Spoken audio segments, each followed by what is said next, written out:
ایک ایسا شخص جس کی ایک کال پر پورا کراچی ٹھہر جاتا تھا، وہ آج لندن کے ایک گھر میں اکیلا بیٹھا ہے، اور اب اس کا نام لینے پر میڈیا میں ایک غیر اعلانیہ پابندی لگی ہوئی ہے۔ اور دوسرا شخص جس کے ایک اشارے پر لاکھوں کا ہجوم سڑکوں پر نکل آتا تھا، وہ آج اڈیالہ جیل کی ایک کوٹری میں اپنے بچوں سے فون پر بات کرنے کے لیے بھی اجازت کا محتاج ہے۔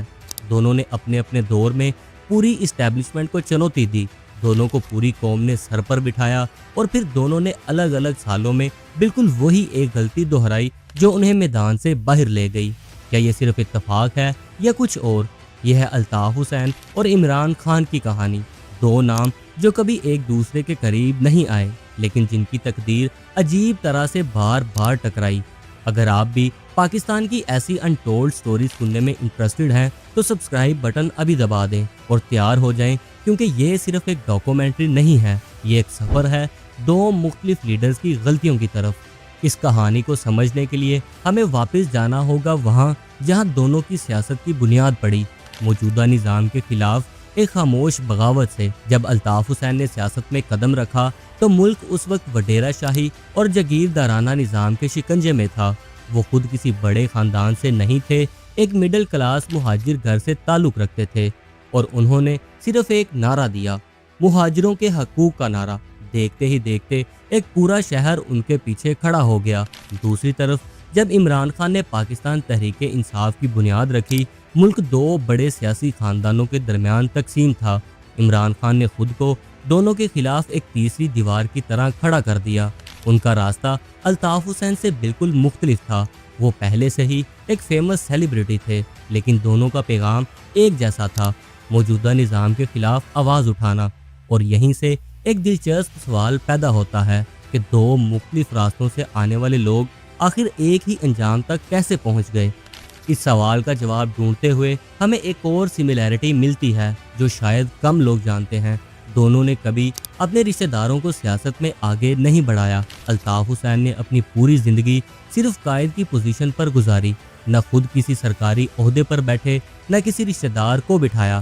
عمران خان وزیر اعظم تک پہنچے، مگر انہوں نے بھی اپنی بہن یا کسی قریبی رشتہ دار کو پارٹی کا کوئی بڑا عہدہ نہیں دیا۔ یہ بات انہیں اس وقت کی روایتی سیاست سے الگ کھڑا کرتی ہے، لیکن یہی بات آنے والے سالوں میں ان کے لیے ایک نیا مسئلہ بھی کھڑا کرنے والی تھی، کیونکہ جب ہم دونوں کی ترقی کا سفر دیکھتے ہیں تو ایک ایسی طاقت بار بار نظر آتی ہے جس کا ذکر کم ہوتا ہے، اسٹیبلشمنٹ۔ کہا جاتا ہے کہ ضیاء الحق کے دور میں ایم کیو ایم کو سندھ میں پیپلز پارٹی کا زور توڑنے کے لیے کھلا ہاتھ دیا گیا۔ پرویز مشرف کے دور میں تو ایم کیو ایم کے لیے ایک گولڈن پیریڈ آ گیا۔ اسی طرح 2011 کے بعد عمران خان کے جلسے اچانک بڑھنے لگے، اور سیاسی حلقوں میں یہ سوال اٹھتا رہا کہ اس اچانک ابھار کے پیچھے کون تھا۔ دونوں کو میڈیا نے بھی خوب کوریج دی، اور دونوں کو میڈیا سے شکوے بھی رہے، لیکن ایک وقت ایسا بھی آیا جب یہی طاقت جس نے دونوں کو بنایا تھا ان سے دور ہونے لگی۔ اور پھر وہ لمحہ آیا جسے آج تک دونوں کی سیاست کا سب سے بڑا موڑ تسلیم کیا جاتا ہے۔ 22 اگست 2016 کراچی پریس کلب کے باہر ایم کیو ایم کے کارکن احتجاج کر رہے تھے۔ الطاف حسین نے ان سے ٹیلی فونک خطاب کیا، ایک ایسا خطاب جو ان کے مستقبل کے لیے خودکش حملہ ثابت ہوا۔ اداروں نے فوراً سخت نوٹس لیا۔ اگلے ہی دن ڈاکٹر فاروق ستار نے اعلان کر دیا کہ الطاف حسین کو مائنس کیا جا رہا ہے۔ ایم کیو ایم بچ گئی، لیکن الطاف حسین قائد سے بانی ایم کیو ایم بن گئے، ایک نام جسے میڈیا پر لینا بھی اب غیر اعلانیہ طور پر منع تھا۔ 6 سال بعد بالکل وہی کہانی ایک دوسرے کردار کے ساتھ دہرائی گئی۔ 9 مئی 2023 عمران خان کی گرفتاری کی خبر پھیلتے ہی کارکن سڑکوں پر نکل آئے، سرکاری اور عسکری تنصیبات پر حملے ہوئے۔ حکومت نے اسے قومی سلامتی پر حملہ قرار دیا، اور اس کا ذمہ دار عمران خان کو ٹھہرایا گیا۔ عمران خان بھی چیئرمین پی ٹی آئی سے بانی پی ٹی آئی بن گئے۔ دو الگ دور، دو الگ جماعتیں، لیکن ایک جیسا سبق۔ جب آپ اسٹیبلشمنٹ کو سیدھا چنوتی دیتے ہیں تو اس کا حساب بھی اتنی ہی شدت سے لیا جاتا ہے۔